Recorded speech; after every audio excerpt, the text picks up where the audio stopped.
2. 對得救來越，只有聖經知識是必須的。這個時代，但以理的預言成就在眼前，必有多人來往奔跑，或作切心研究，知識就必增長。每天都有新的學校成立，老式學校也在改革，新書層數不窮，各樣知識信息之多，史無前例。這是件好事，我也為此高興。對任何一個國家來越，無知的人民都是危險的因素，沉重的擔子。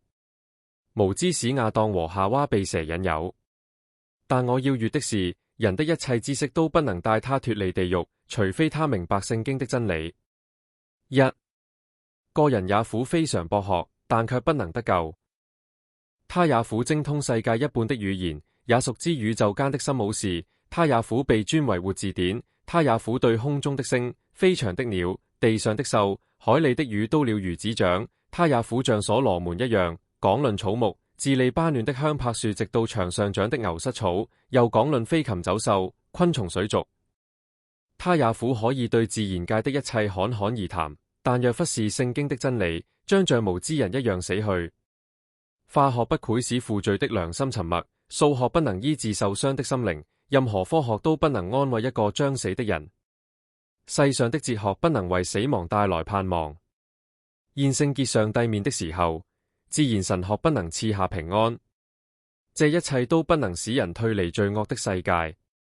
他也苦能在同伴中炫耀，也苦可以消磨他這一生短暫的時光，但卻決不能帶他去天堂。對這些擁有再多，到最後都匱乏然，沒有聖經知識，他就沒有永恆的財產。死亡會終結所有的成就，死後這些對他毫無益處。1. 個人也苦非常無知，但卻可以得救。他也苦目不智丁，手不能寫，地理上只知道自己所在的城市和國家，完全分不清巴黎和紐約哪裡離英國近。數學上分不清100和1000，甚至不知道自己國家首腦是誰。尤里烏斯、凱撒是不是靠火藥贏得了戰爭？使徒們有沒有打印機？太陽是否圍着地球轉？這些都不知道。但是如果這個人曾聽到過聖經，並且虔誠地相信，對他的靈魂得救來越，就足夠了。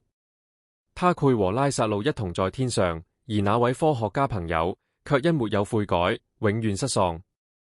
今天有太多關於科學和有用的知識的論調，但是聖經知識是唯一必須且有永恆價值的。一個人沒展、沒學識、沒健康、沒有朋友，可能進天堂，但是沒有聖經知識卻不能。一個人也苦有偉大的思想、非凡的記憶力，但若不知道聖經，他的靈魂將永遠被咒詛。哀哉！哀哉！忽視聖經的人是何等哀哉！這就是此文本要閱的那本書。你如何對待這樣一本書？非常重要，這關係到你的靈魂。我要嚴肅地問你，請你誠實地回答，你和聖經的關係如何？整本聖經你都讀過嗎？你怎麼讀經？